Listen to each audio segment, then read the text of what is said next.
Jadi di antara syafaatnya Quran itu orang nggak jadi masuk neraka. Jadi syafaat itu ada dua, dari neraka diangkat ke surga, dan itu bisa lama itu.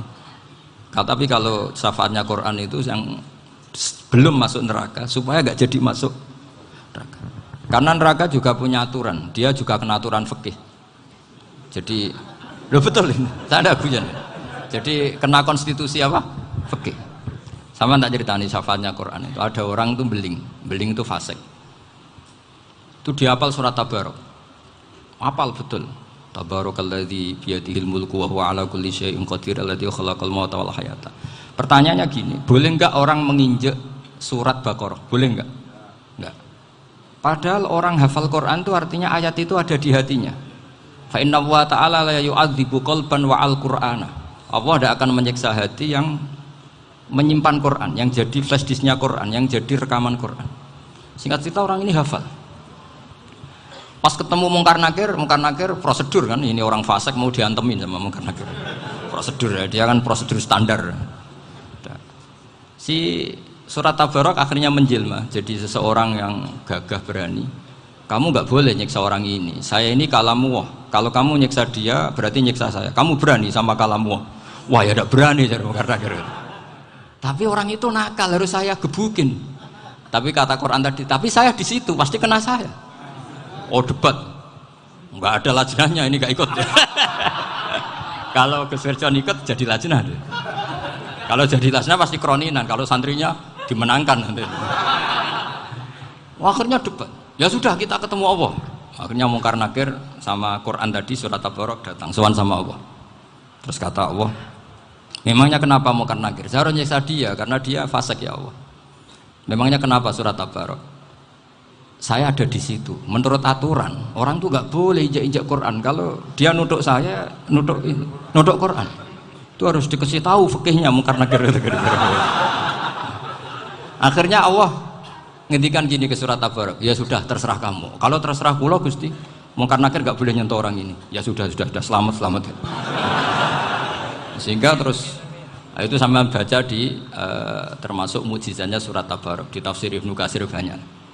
Karena tadi logikanya malaikat itu juga kena aturan fikih. Sehingga banyak ulama termasuk Said Muhammad ngendikan pertanyaan Mungkar Nakir itu tidak semua orang kena. Kalau semua orang kena nanti kalau tanya Nabi Muhammad, waman nabiyuka? Kacau kan jawabnya. Nabi kamu siapa? Lu saya ini nabi. Ya kan?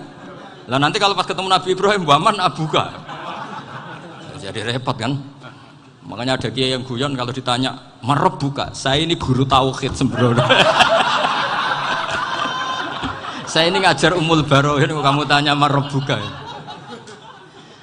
Masyhur itu keramatnya Imam Malik itu. Ada Ashabu Malik, rajulun min ashabi Malik. Beliau ditanya Mungkar Nakir, marab buka menabiuka?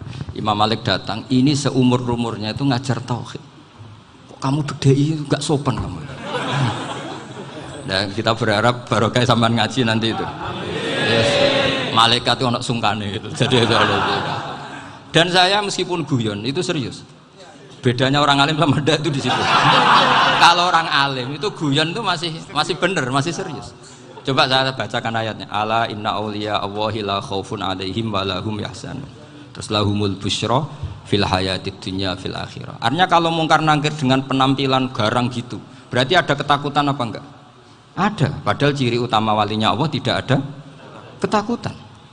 Makanya itu termasuk dalilnya Sayyid Muhammad. Tidak semua orang alami seperti itu karena wali-wali itu la khaufun alaihim wa lahum yahzanun. Wah anak kiai ketemu Mungkar Nakir cok tidur wedek. Iku dresege ora kok pertanyaan tok nak konan santri piye. Lho isen wis kiai dihanjuti Mungkar Nakir. Malu gak kira-kira? Mesti pelengahan konan santri piye? Nak jawabannya gampang karena pernah ngajar tauhid. Makanya Sayyidina Ali ini ceritanya ada di kitab Nurul Dholam. Sama lihat di kitab Nurul Dholam karangannya Syekh Nawawi Banten.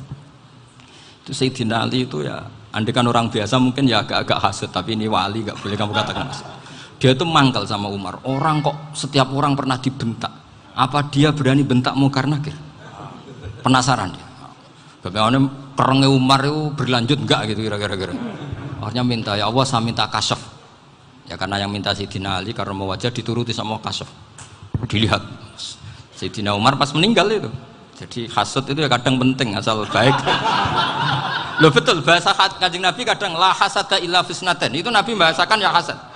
Gus Verson saja yang nafsirkan ghobtoh itu kan gaya-gayanan sebagai ulama. Aslinya Nabi ngendikannya itu la hasada illa fisnaten. Ulama yang ganti itu namanya ghobtoh.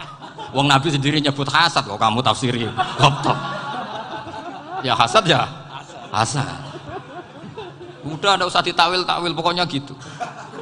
Kalau sama nggak percaya nggak apa-apa. Kok gitu aja kok repot. Karena sama nggak percaya kemungkinannya dua. Satu nggak ngerti. Dua sama-sama alim. Kan dari awal kalau sama-sama alim kan laisa li alimin ayuqallida aliman akhor. Kita nggak perlu saling mengikuti. Ngapain hasud? Biasa aja. Akhirnya Sayyidina Ali kasih. Pas Umar bangun, setelah mati kan bangun, setelah meninggal bangun. Munkar Nakir datang dengan perang yang sangat garang. Itu digambarkan Sayyidina Ali matanya itu kal kidril ghali. Kayak apa? Kendil yang apa? Menganga. Wah, seru. Sayyidina Ali senang, paling takut ini Umar. Senangnya bukan main. Wah, ini mesti takut Umar. Biasa. Ternyata enggak, Umar malah bangkit. Woi, Munkar Nakir. Kamu tahu menghadapi siapa? Itu betul ya? Kamu itu menghadapi temannya ahabbal khalqi ilallah. Yang diandalkan temannya bukan dia. Kamu tahu yang kamu hadapi, saya ini teman kekasihnya Allah. Jadi boleh kamu mengandalkan Mbak Virjon. Tapi nanti resikonya Munkar Nakir tanya, itu Virjon siapa? Wah itu masalah kan. Makanya syaratnya wali itu harus ma'rufun fis sama. Di langit sudah populer. Makanya dulu ada orang yang saking seninya Abdul Qadir ditanya apa saja jamnya Abdul Qadir Al-Jilani. Itu aman karena beliau populer. Makanya program kita harus populer dulu di langit. Nah, itu nanti kalau dicatut oleh santri-santri nggak apa-apa. Kalau nggak populer nanti dicatat, itu siapa? Masalah ini. Umar itu yang dibanggakan itu, kamu tahu saya siapa? Ya enggak tahu, saya ini temannya kekasihnya Allah. Temannya Muhammad, iya Muhammad Rasul. Wah mikir, waduh, repot. Loh di dunia aja gitu kan, temannya presiden, temannya panglima, apalagi ini temannya Sayyidul Awalin wal Akhirin. Di dunia aja bilang temannya presiden, menteri orang sudah takut, apalagi ini temannya Sayyidul Awalin. Yang Munkar Nakir terus konfirmasi sama Allah, gimana ya Allah ini ngadepi. Sebetulnya yang diandalkan itu temannya, bukan dia. Wah, akhirnya sama Allah dibilangin, ya bu, ya sama seorang seperti itu bu yang sopan. Terus semenjak itu Munkar Nakir itu nggak selalu berpenampilan seperti itu, sangat. Jadi semoga itu konsisten sampai nanti. Jadi kamu kalau ingin nggak takut Munkar Nakir jadi wali dulu. Karena syaratnya tadi hanya wali sing la khaufun alaihim walahum yahzanun lahumul busyra fil hayatid dunya fil akhirah. Jadi orang itu kalau ngaji itu harus khatam. Jangan semuanya kena pertanyaan. Dan kalau semuanya kena pertanyaan nanti repot. Kalau Nabi Muhammad ditanya waman Nabi juga. Nabimu siapa? Lu kan terus jadi aneh. Jadi makanya ngendikane Sayyid Muhammad semua ulama lah, nggak ada am kecuali ditaksis, kecuali sifatnya Allah. Misalnya bikulli syai'in alim ya benar-benar bikulli syai'in. Tapi kalau am semuanya pasti ada taksis, meskipun dalam muhawarah muhadasah biasa. Misalnya contoh gampang, istri kamu baru seneng kamu, mas nak pengen popo itu lapor aku, gak popo mas, mesti aku seneng sama lapor. Iku dia pengen wayo, wah langsung jadi apa wae. Mesti apa wae maksudnya kecuali itu gitu.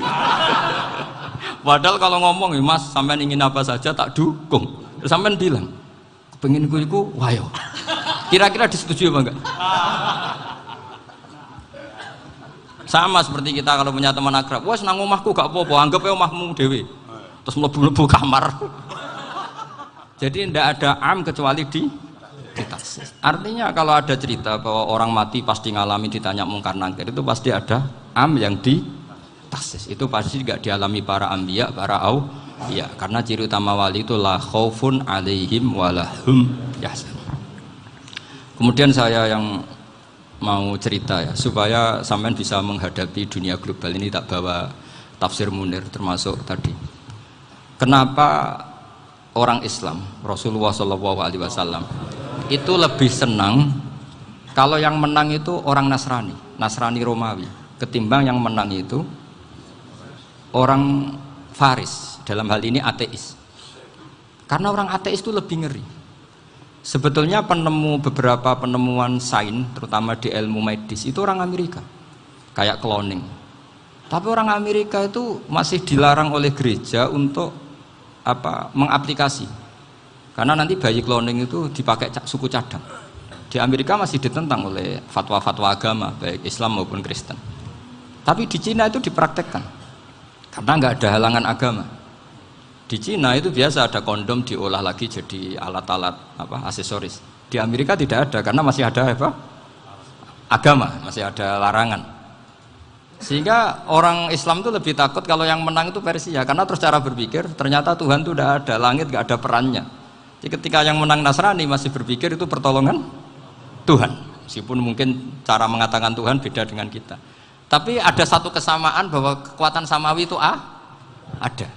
Jadi disebut hulibatir rum fi adnal ardi wa hum mim ba'di ghalabihim sahlibun. Di sini diterangkan oleh Syekh Nawawi supaya kamu tidak salah paham. Sebetulnya kamu katakan misalnya wah itu paham liberal, sebenarnya saya tidak tersiksa. Cuma takut yang mengatakan seperti itu cek goblokir atau ngaji gitu. Itu aja masalah saya. Ini saya baca ini karangannya Syekh Nawawi karena tadi kata Mbak Firjon ngaji itu harus sama orang yang bersanad. Saya ini kalah sama beliau itu berkali-kali. Secara nasab saya harus manggil Mbah. Secara silsilah ilmu saya juga kalah lagi. Saya sering disewani sama cucu-cucu Syekhona Khalil. Kiai Siddiq itu termasuk murid dekat beliau Syekhona Khalil. Kalau itu berarti kan Gus Firjon, Ahmad, terus Mbah Siddiq. Mbah Siddiq ngaji Syekhona Khalil. Syekhona Khalil itu pernah ngaji langsung sama Sayyid Zaini Tahlan. Berarti beliau dari Sayyid Zaini Tahlan itu baru generasi kelima. Sementara saya itu sudah ke-7 atau ke-6. Saya, Mbah Mun, Mbah Karim misalnya, Mbah Hashim, Mbah Mahfud Termas, Sayyid Abi Bakar Sato yang ngarangnya Anatul Thalibin, baru Sayyid Zaini Tahlan. Berarti saya ke-7, kalah lagi. Tapi untuk jadi wali biasanya cepat saya. Karena syaratnya jadi mbah itu ngalah demi putu.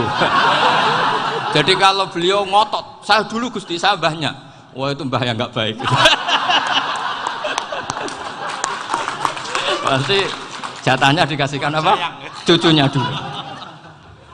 Makanya Abdul Muthalib itu orang yang dapat wangsit, tapi yang jadi nabi itu cucunya. Jadi dalil saya banyak. Sebenarnya Abdul Muthalib itu sudah sering dapat wangsit.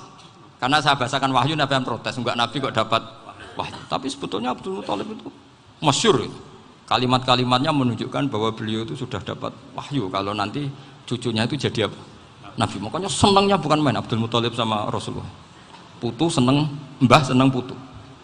Jadi mungkin, jadi sampean enggak usah protes loh. Yang jadi wali kok cucunya. Dulu betul. Dulu Mbah Hamid Pasuruan itu kalau Mbah Ahmad Siddiq ke sana, Mbah Hamid Pasuruan kalau manggil Mbah Ahmad Siddiq itu paman. Tapi pamannya minta ijazah ke ponaan. Apa ya gara-gara itu memang. Kalau itu masih berlaku apa? Ngalah tadi. Kayaknya masih apa? Hawane masih. Hawane masih. Karena melihat tren-tren langit masih gitu kayaknya masih. Masih itu. Ya, tapi mbahnya tetap dapat jatah, tenang saja nanti. Tapi memang sebaiknya mbah itu legowo. Rasulullah Muhammad SAW itu terkenal min dzurriyyati Ibrahim.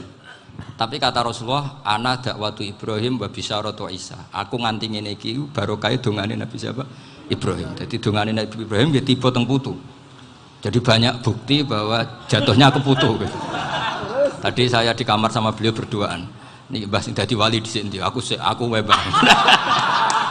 Cocokan tadi. Nah, kenapa saya akhir-akhir ini gulirkan daftar wali? Kenapa? Saya ini resah ya, orang sudah ingin dicintai pejabat, dicintai tetangga, dicintai teman. Tapi kadang-kadang orang lupa lagi dicintai apa? Makanya saya meskipun guyon, tapi ini amdan, bukan sahwan. Supaya orang punya cita-cita lagi jadi wali, ingin dicintai Allah. Kita ini terlalu lama ingin dicintai makhluk, dicintai makhluk. Mbok ya naik kelas sedikit lah. ingin dicintai Allah Subhanahu wa Ta'ala. Meskipun saya guyon, tapi tadi guyon saya tuh lebih serius ketimbang serius Anda. Karena tak pikir. Saya tuh kalau pergi itu seneng ngebis, bukan karena saya tidak punya mobil, tapi saya sering mau butuh itu supaya nggak diganggu. Karena saya tuh harus punya waktu sendiri. Kalau bis kan ketemu orang nggak kenal, tapi sekarang ya agak susah, banyak yang kenal. Dan susahnya lagi nggak minta ijazah, minta foto.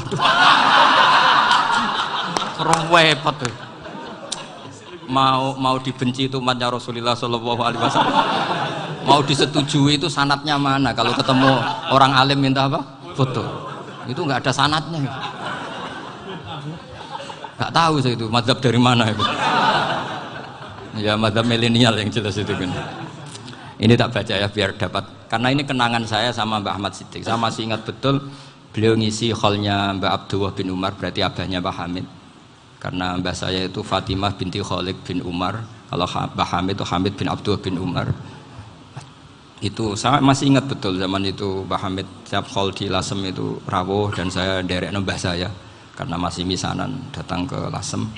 Itu beliau pas itu ngisi sama Mbah Mun. Mbah Mun masih muda, Ki Ahmad Siddiq sepuh senior. Itu beliau cerita bahwa dulu ketika Indonesia dijajah Jepang itu para kiai mimpi dibacakan ayat ghulibatir rum fi adnal ardi wa hum min ba'di ghalabihim. Terus ada kiai yang tanya, takwilannya gimana? Ya nanti Jepang pulang bukan karena kita yang mengalahkan, tapi Jepang ada yang mengalahkan sendiri meskipun tidak kita. Kayak dulu Faris tidak dikalahkan Islam tapi dikalahkan Romawi, tapi yang senang umat Islam. Wa yauma idzi yafrahul mu'min. Itu luar biasa ulama-ulama kita. Delalah kejadiannya Indonesia seperti itu. Yaitu kita tidak mengalahkan Jepang, tapi Jepang pulang sendiri karena dikalahkan apa? Sekutu. Ya ini saya baca. Ini tidak usah dicek bacanya benar apa enggak. Sudah aman apa? Aman. Karena kalau saya salah itu ya sengaja. Artinya ya sengaja. Ya biasa maksudnya. Saya kemarin ngisi di Pondok Peloso, di Pondok Al Munawir Jogja. Salah itu ada dua, ada salah memang benar-benar salah. Itu nggak apa-apa, bisa dimakfu. Karena mesti sangke wong goblok salah yang terus itu. Ada salah bawaan ilmu, itu repot tuh dadaninnya. Karena misalnya kita yang biasa belajar qiraah safah wayah sibuhu, mesti diulang lagi wayah sabuhu. Karena qiraahnya Imam Asim itu hasibah yah sabu, bi fathis sin. Sementara kita kalau ngaji kitab kulino yahsibu. Sehingga kita yang biasa belajar safah itu kalau baca kitab itu kayak orang bingung. Kadang-kadang yang ngaji juga bingung. Gus Pak mau di bulan pilih ini. Ya tepat-tepatan. Ada yang mengatakan Gus Pak bingung, ada yang mengatakan Gus Pak alim alama. Ya tepat-tepatan nasib tadi. Karena memang ya safah memang seperti itu. Misalnya kufuan. Kufuan itu Imam Asim baca kufuan. Tapi beliau punya murid namanya Syu'bah. Itu kalau baca kuf'an. Makanya kita itu, ini kan khataman Quran ya, jadi saya menyinggung sedikit tentang qiraah safah. Tadi beliau juga sudah tak kasih kitab saya Hifdzuna Lihadal Mushaf. Sama tak ajari latihan safah, memang angel ya. Makanya yang nggak bisa itu wong pinter. Sudah tahu angel ya nggak usah diteruskan kan. Orang menghindari barang angel itu pinter apa goblok? Pinter. Berarti wong goblok pinter. Saya tuh makanya sama orang goblok tuh respect. Jadi orang alim tuh angel apa gampang? Angel. Menghindari barang angel pinter apa goblok? Loh, orang menghindari barang angel pinter apa goblok? Pinter. Berarti wong goblok pinter. Jadi saya sama orang-orang goblok itu respect. Sudah tahu jadi orang alim angel ya barang angel ya harus dihindari. Makanya saya ini insya Allah umatnya Nabi yang termasuk yang terbaik. Amin. Karena mencintai umatnya Nabi termasuk yang goblok. Waduh. Itu tidak gampang itu. Karena tadi sudah tahu ya. Seperti itu loh orang naik panjat pinang itu yang naik karena ingin hadiah. Yang nonton sudah tahu wah licin kok dinaikin mau keplodok ya. Tapi orang sepakat yang nonton juga pinter karena sudah tahu ribet kok. Tuku yang pasar kena lah apa mana. Sama juga gitu. Ngalim tafsir angel, ngalim fikih angel. Tak karek ngaji ngerekam kan gampang. Itu pinter apa goblok? Pinter. Iya. Makanya kula niku mbok burohno ngono tok. Saya tadi dinasihati Mbak Firjon, muga-muga hati saya selamat. Saya itu meskipun kata orang banyak, muhibbin saya banyak, tapi saya insya Allah tidak riya. Saya itu pakai kitab namanya Tasbitul Fuad, itu karangannya Said Abdul Al-Haddad. Ketika beliau punya muhibin banyak ditanya, bagaimana ya Habib Anda menjaga hati Anda? Jamnya Said Abdul Al-Haddad itu unik. Innama azzamu Allah. Mereka itu sebenarnya menghormati Allah. Cuma butuh sarana, dan itu saya. Jadi saya tahu sampean semua itu mencintai Quran, mencintai sunnah Rasul, mencintai hadis-hadis Rasul. Cuma sampean kan karena nggak paham, terus manfaatkan saya. Jadi sebenarnya saya ini korban. Korban. Jadi saya mau riak gimana? Korban kok mau. Bangganya di mana tuh? Coba sampean misalnya ngaji tafsir, belajar sendiri kan susah. Terkibnya susah, maknanya susah. Bahkan beli kitabnya kadang nggak kuat. Loh, untuk jadi alim tafsir itu kan harus beli kitab. Loh, saya sering belajar kitab itu jutaan. Tafsir Tobari, saya pernah beli kitab Fakhrur Razi itu berapa coba? 27 jilid. Karangannya Fakhrur, belum karangannya ulama modern, Imam Sya'rawi. Itu berapa jilid? Itu jutaan. Saya kemarin juga dihadiahi kitab Pak Quraish Shihab namanya Faidul Bari fi Syarhil Bukhari. Pak Quraish Shihab yang terkenal. Dia sering diskusi sama saya. Saya ngasih hadiah beliau ngasih hadiah saya. Oh itu harganya nggak kuat. Dadak kuat kadang di Indonesia nggak ada coba. Dan sama orang hebat menghindari kesulitan itu. Nah, kesulitan itu sebab ngaji ikut, kalau nggak paham dirukok rekamannya sudah gitu. Pinter mana sampean sama saya? Pinter sampean kan? Bikin sosis susah, beli aja kok repot kan? Nah, makanya nggak boleh orang bilang, wah aku goblok reso tafsir, aku wong pinter. Makanya nanti kalau saya ketemu Nabi tidak termasuk orang yang mentahkir orang Islam. Kafabil mari isman ayah kira akhahul muslim. Jadi cukup orang itu dosa kalau menyepelekan orang Islam, termasuk darani sampean goblok itu dosa. Caranya enggak darani goblok ya tadi di logika tadi. Alim itu angel. Ngendari angel itu pinter. Berarti wong bodoh pinter ya sudah gitu. Tapi tetap bodoh. Tapi ini satu cara untuk saya respect gitu. Coba orang yang ngaji tafsir saya banyak, mungkin ribuan. Itu sebetulnya mencintai Quran. Karena Quran adalah kitab suci yang panduannya umat Islam. Sangat mencintai Quran. Terus kemudian mereka nggak paham. Terus mencari orang yang memahamkan. Burono lah cara Jawane. Terus keren saya itu di mana coba? Lah terus mereka kurang ajarnya gini, kalau paham itu ya alhamdulillah paham. Kowe nak ngaji Gus Bae ngono tok. Tapi nek ora paham, ora nyalano akale. Mari Gus Bae nerangno cepet, mulane aku gak paham. Ora kok nyalano teke sing lelet. Maksud kan masyaallah naudzubillah tenan. Sebetulnya tingkat kurang ajarnya tinggi Gus sebenarnya. Jadi kalau nggak paham itu kadang nggak nyalahno uteke. Kayak mau misalnya, mau mari mikir ra jelas. Padahal misalnya jelas ora mesti paham, bodoh. Paham ya? Jadi kata Said Abdul Haddad, innama azzamu Allah. Sebenarnya mereka itu sangat menghormati Allah. Makanya kita nggak perlu mengatakan wasilah itu kafir, nggak akan. Karena orang tawasul sama Rasulullah itu ingin dapat ridhonya Allah lewat orang yang dicintai Allah. Kita mencintai wali sebenarnya, wah itu kekasih Allah. Kita mencintai itu karena mencintai Allah. Sama seperti gini, kamu mencintai kangkung apa enggak? Sebenarnya sama sekali enggak. Tapi kamu ingin sehat, ada asupan gizi. Kamu ingin tubuh kamu sehat, butuh asupan gizi. Kemudian kamu makan kangkung. Apa terus kamu cinta kangkung? Kan enggak. Cinta kesehatan kamu sama. Orang yang mencintai saya sebenarnya ingin kepuasan rohani. Saya kan termasuk kiai yang torekonya gampang. Ini swarga kan akhirnya penggemarnya banyak. Coba kalau kamu ini neraka. Wah, jadi sebetulnya Anda mencintai kepuasan Anda sendiri. Nah, saya ini korban. Makanya untuk masuk surga cepat saya, korban itu cepat. Da'watul mazlum la turaddu kan gitu. Laisa bainahu wa bainallah hijab. Jadi saya kalau dongo langsung seret langit. Karena mazlum. Saya sinau tafsir itu, Mbak, sampean bayangkan ada tafsir itu sudah 27 jilid. Sengarang Fakhrur Razi itu bulatnya bukan main. Karena dia ahli filsafat. Bulatnya Masya Allah. Sudah gitu sinau Jalalain kadang dikomen oleh Sawi. Sudah kita percaya Jalalain boleh dibully Sawi. Percaya Sawi dikandani, oh itu Maliki rasa ribet. Sudah gitu sinau Qurtubi, sinau tafsir Tobari itu susahnya. Belinya susah, belajarnya susah. Padahal saya punya keluarga, punya istri, punya anak. Bayangkan kalau istri saya rewel kayak istri sampean.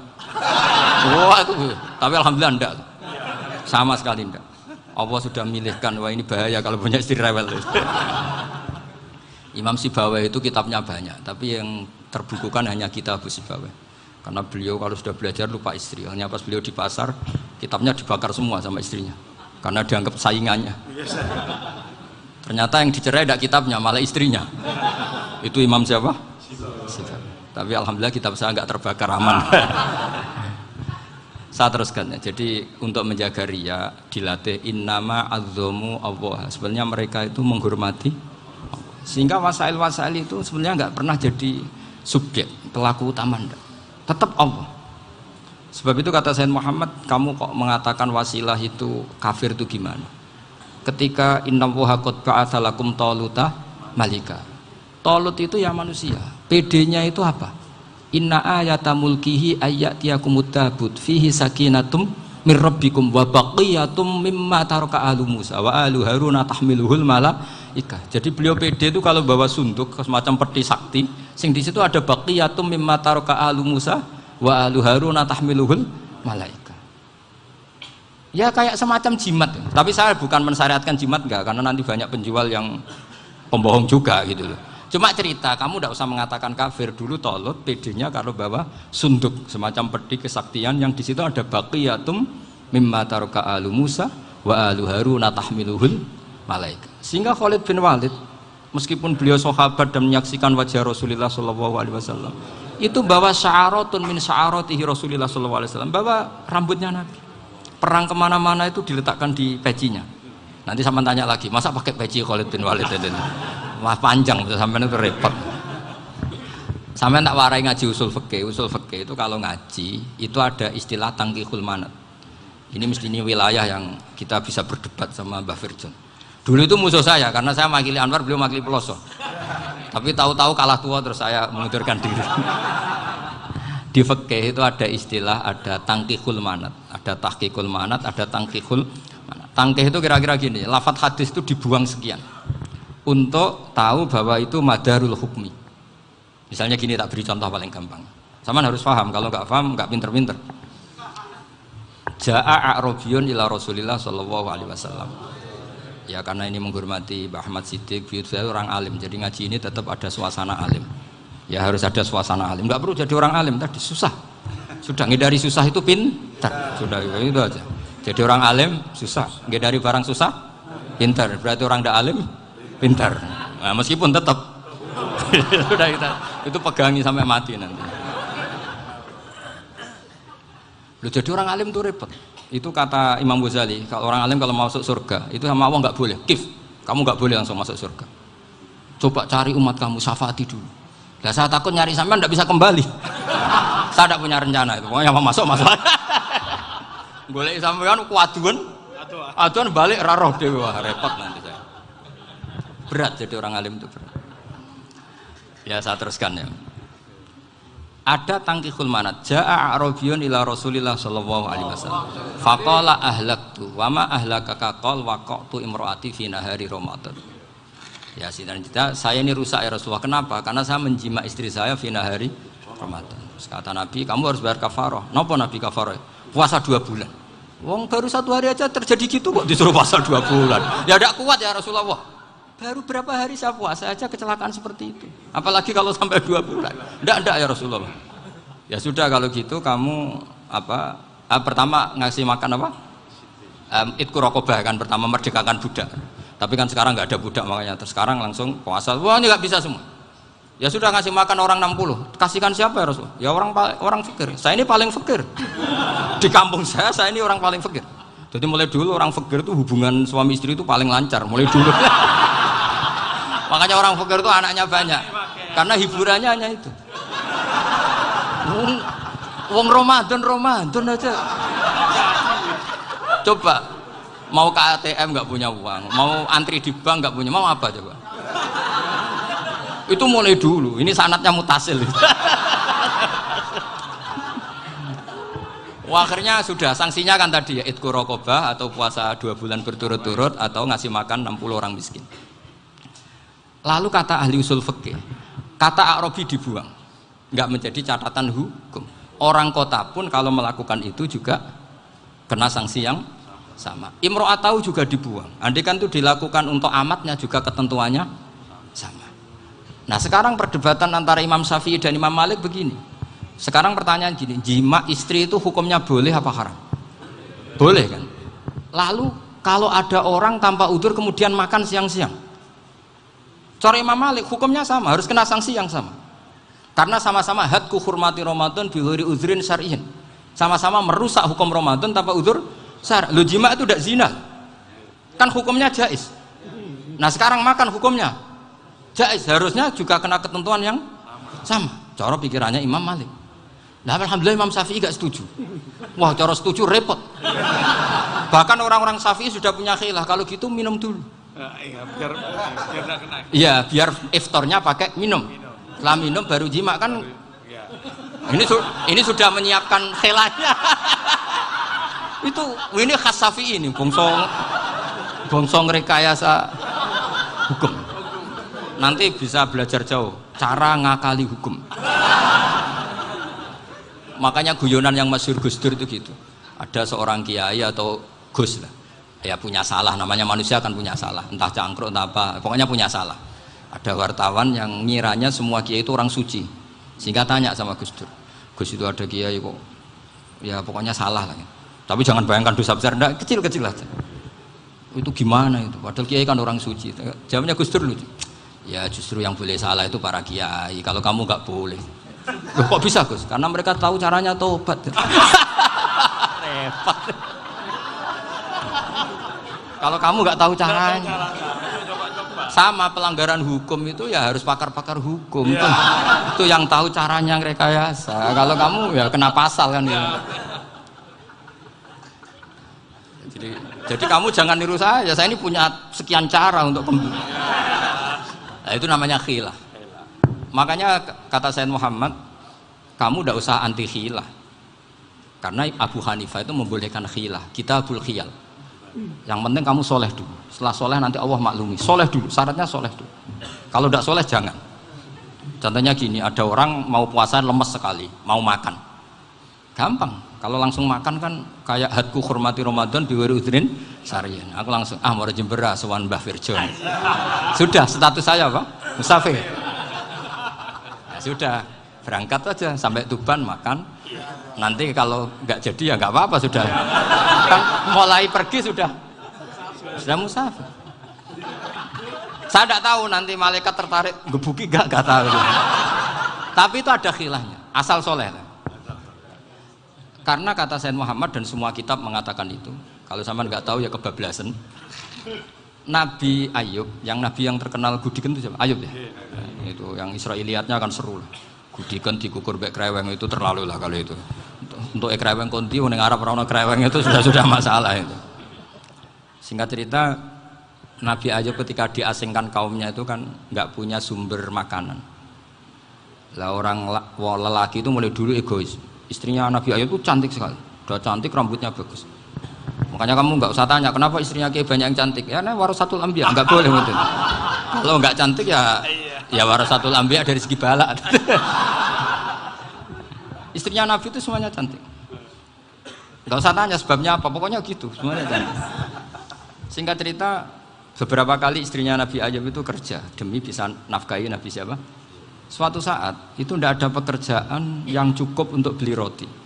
Satu-satunya peluang dapat rezeki itu putrinya raja itu rambutnya berondoli. Terus ada sayembara siapa yang rambutnya bagus mau dibeli.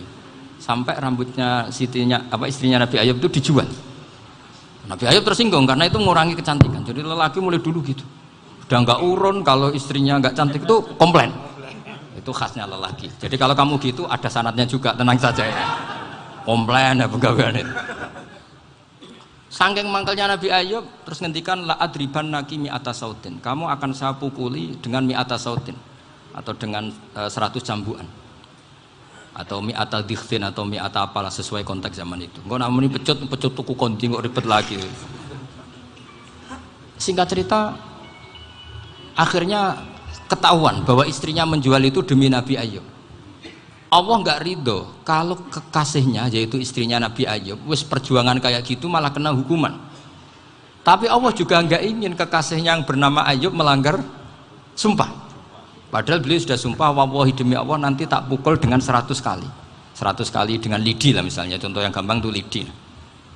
Akhirnya sama Allah dikasih satu solusi. Wa khud biyadika dikhtan fadrib bihi wala tahnas. Ya sudah, lidi itu ikat jumlahnya 100. Terus pukul sekali saja. Anggap saja sudah 100. Iku pangeran sing wari ngakali ngono iku pangeran. Tapi syaratnya soleh. Syaratnya soleh. Jadi kalau kamu anti khilaf berarti anti ajarannya Allah di ayat itu. Wa khud biyadika dikhtan fadrib bihi wala tahnas. Itu dulu ada, ini cerita di Ithaf, ini cerita terakhir, ini sudah, sama jangan nama sudah. Terus pengumuman tadi, yang nggak pernah sepuh ngutang saya itu haram tadi. Karena tadi saya punya kewajiban di rumah yang bisa menggugurkan ya kewajiban yang lebih besar. Lebih besar itu ya tadi, bisa pernah guru, pernah sepuh, yang jelas nggak umur. Umur sampean menang kabeh itu, tua serepot itu. Ada raja itu ganteng kaya, senengannya nikah perawan cantik. Itu semua kampung mesti kenal. Mungkin digilir atau gimana pokoknya. Suatu saat ada pemuda suka sama perempuan yang di kampungnya, cantik sekali. Kemudian pemuda ini ternyata pekerja di kerajaan itu. Tiap hari ditanya, oh itu yang di kamu yang cantik siapa? Mau saya nikahin gini. Wah bahaya ini, saingannya raja. Jadi yang dibidik pemuda tadi itu saingannya. Si raja ini orang yang namanya raja kan gengsinya tinggi. Kaifatang kihuha wa kotroa itu kot kobbalaha rojulun. Kok mbok nikah piye? Saya tuh pernah melihat dicium lelaki. Wah, gak mau. Gak gelem, kadung ditambung lan waqat qabalaha rajulun. Saya pernah melihat sendiri qabalaha rajulun, dicium oleh lelaki. Wah, sudah gak minat raja langsung, gak keren. Suatu saat pemuda tadi nikahi perempuan itu. Rajanya marah-marah, kamu lelaki gak punya harga diri gini. Gak punya selera, gak punya harga diri, sudah pernah dicium orang kok tetap dinikah. Bilang ke raja, ta'rif manir rajul, lelaki itu siapa? Abuha. Kamu tahu lelaki itu siapa? Sopo? Abuha. Bapaknya. Saya kan hanya bilang rajulun. Pernah dicium lelaki. Lah pikirannya raja itu lelaki kue-kue ngene iki. Tapi butuhe canom mau raja ben gak sida, itu aja tuh. Baru kayak digulirkan gitu, waqat qabalaha rajulun. Wah nggak mau. Setelah itu suatu saat pegawainya tadi nikahi perempuan. Kamu nggak punya harga diri gini. Kamu tahu manir rajul apa abuha? Wah nak ngono aku gak poho-poho. Lah monggo sakniki wis bojo kula. Ora trimo wis diambung wis macam-macam. Lah itu namanya khilah. Apa? Khilah. Kalau di Balawa disebut tauriyah atau apalah. Tapi saya tidak ngajari sampean seperti itu. Sudah pinter sebelum saya ajarin. Bangsa ngakali kan sudah pinter. Ya ini terakhir tak baca Arabnya saja nanti. Bismillahirrahmanirrahim. Biar dapat barokahnya Syekh Nawawi juga barokahnya guru-guru. Bismillahirrahmanirrahim. Wa sababu nuzuli hadil ayati annahu kana baina farisa war rumi qitalun wa kana al musyrikuuna yawadduna an taghliba farisu ar-ruma li anna farisa kanu majusiyan ummiyin wal muslimuna yawadduna ghalabatar rum ala faris liqaunihim ahla kitabin.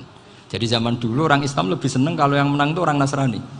Kalau bandingannya ateis, karena bagaimanapun percaya kekuatan langit. Sementara orang ateis sama sekali tidak percaya kekuatan. Apapun bedanya kita dengan Nasrani itu ada kesamaan, yaitu percaya adanya kekuatan langit. Sehingga ketika orang Romawi kalah itu orang Islam ikut susah. Paham ya? Makanya ini tak baca biar sampean nggak macam-macam pikirannya. Fab'atha Kisra saat terusnya, ya pokoknya seperti itu. Akhirnya Rasulullah SAW berdoa lebih senang yang menang itu Rom karena ahli kitab. Artinya apa? Kemenangan ahli kitab adalah kemenangan makhluk atau hamba Allah yang mentautkan kekuatan kita di bumi dengan kekuatan langit. Makanya saya berharap selain kita ikhtiar medis, kita harus memperbanyak istighfar. Bagaimanapun semua itu dari Allah Subhanahu wa Ta'ala. Kita menghormati negara dengan ikhtiarnya, tapi saya mohon sekali kita juga istighfar, karena semua itu juga ditentukan oleh Allah, oleh langit. Ya, saya kira demikian. Assalamualaikum warahmatullahi wabarakatuh.